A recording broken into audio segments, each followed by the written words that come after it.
নমস্কার student, welcome to my channel education booklet coaching centre. আজকে আমি তোমাদের অনেকদিন পর কোর্স নিয়ে চলে এসেছি। আজ থেকে তোমাদের আমি কন্টিনিউ ভিডিও শুরু করব।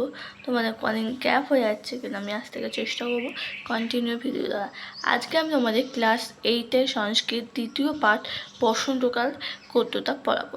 আমি তোমাদের অল্প অল্প দিচ্ছি যে তোমাদের মুখস্থ করতে খুব সুবিধা হবে, কারণ সংস্কৃতে অনেক সময় মুখস্থ করতে একটু টাফ লাগে, কারণ তোমরা সংস্কৃত নতুন শিখছো, তাই তোমাদের একটু আমি আস্তে আস্তেই দিচ্ছি।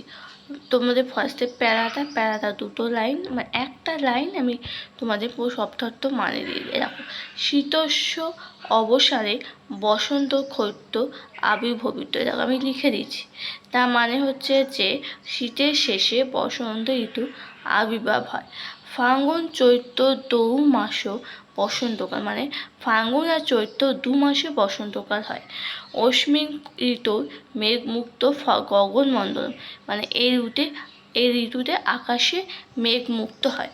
দেখো ভালো করে তোমরা, আমি উচ্চারণ করে লিখে দিয়েছি, জুম করে তোমরা ভালো করে এটা খাতায় লিখে নাও। ওকে, আজকের মতো এখানে আমি ভিডিও অফ করছি। আবার নেক্সট ভিডিওতে আমি তোমাদের আবার নেক্সটটা তোমাদের বলে দেবো। আমি তোমাদের একটা রুটিন করে দেবো যে আমি কবে কী পড়াচ্ছি, সেটা তোমরা খাতায় নোট ডাউন করে নাও। তাই তোমাদের ভিডিও পেতেও সুবিধা হবে, আর তোমাদের বুঝতেও জিনিসটা নিতেও সুবিধা হবে যে কবে কি তোমাদের ক্লাসটা হচ্ছে। ওকে, আজকের মতো এখানে এন্ড করছি। বাই, আবার কাল দেখা হচ্ছে।